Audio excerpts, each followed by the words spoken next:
ॐ गं गणपतये नमः। ॐ गं गणपतये नमः। ॐ गं गणपतये नमः।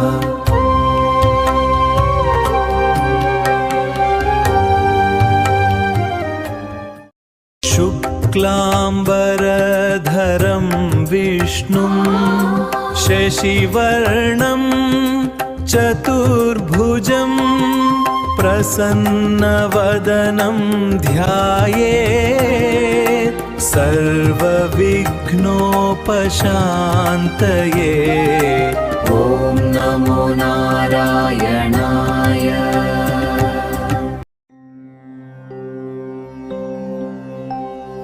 ॐ गं गणपतये नमः। ॐ गं गणपतये नमः। ॐ गं गणपतये नमः।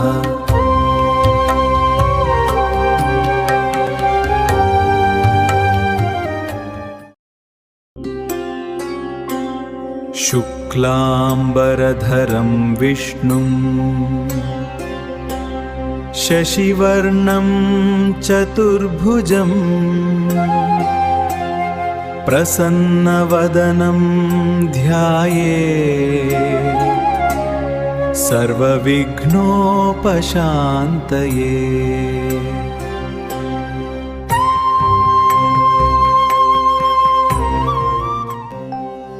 ॐ गं गणपतये नमः।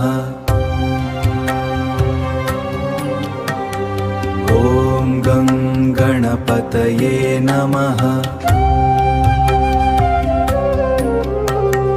ॐ गं गणपतये नमः।